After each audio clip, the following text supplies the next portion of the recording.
Question answer ഞാനൊരു വിധം. എൻ്റെ ഉമ്മ ഇങ്ങനെ തന്നെയാണ്. എൻ്റെ ഉമ്മ രാവിലെ എണീറ്റാൽ തുടങ്ങും ഭയങ്കര തലവേദന. എൻ്റെ ഉമ്മാക്കില്ലേ എപ്പോഴും വേദനയാ, കൈവേദന കാൽവേദന തലവേദന എന്ന് തുടങ്ങി സകലകല വേദനകൾ കൊണ്ട് എന്തുകൊണ്ടാണ് എപ്പോഴും pains and aches especially for woman? എന്തുകൊണ്ടായിരിക്കും? ഒരുപാട് കാരണങ്ങൾ കൊണ്ടുണ്ടാവാം. ഓക്കെ, ഈ കാര്യം സോൾവ് ചെയ്യണമെങ്കിൽ we have to address one by one. ആദ്യം ഞാൻ I look into their emotional health. കാരണം അവർ എങ്ങനെയാണെന്ന് വെച്ചാൽ ഒരുപാട് മാനസികമായിട്ടുള്ള ബുദ്ധിമുട്ടുകൾ ഇങ്ങനെ ചെയ്തിട്ട് ഇങ്ങനെ കൊണ്ടുപോകുന്ന ആളാണ്. That itself will create a lot of inflammation in your body. അതായത് ഒരുപാട് നീർക്കെട്ടുണ്ടാക്കും. That can be a reason. അതിന് നീ എന്ത് ചെയ്യും? You have to talk to them, try to understand emotionally how can you support. മനസ്സിലായി?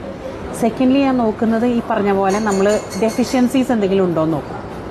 മൂന്നാമത് ഞാൻ നോക്കാറ് അവരെ ഗട്ട് ഹെൽത്ത് എങ്ങനെയാണ്, വയറിൽ നീർക്കെട്ടുണ്ടോ, നോർമലാണോ. കാരണം നമുക്കൊരാൾ സംസാരിക്കുമ്പോൾ തന്നെ ചോദിച്ചു നോക്കിയാൽ മതി, നിങ്ങൾക്ക് എന്തെങ്കിലുമൊക്കെ ഫുഡ് കഴിച്ചാൽ ഇങ്ങനെ വയറ് കെട്ടി പൊന്താറുണ്ടോ, അല്ലെങ്കിൽ മോഷൻ കറക്റ്റ് പോവാറുണ്ടോ. അധികം ആൾക്കാർക്കും പറയും ദേ ഹാവ് കോൺസ്റ്റിപ്പേഷൻ, അല്ലെങ്കിൽ അവർ പറയും അവരെന്തെങ്കിലും ഫുഡ് കഴിച്ചാൽ അപ്പം തന്നെ ഡയറിയ ഉണ്ടാവാറുണ്ട്.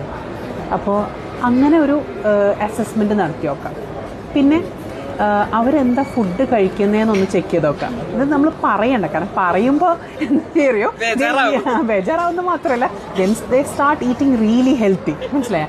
What is look what they are eating, what's on their plate, what time are they eating.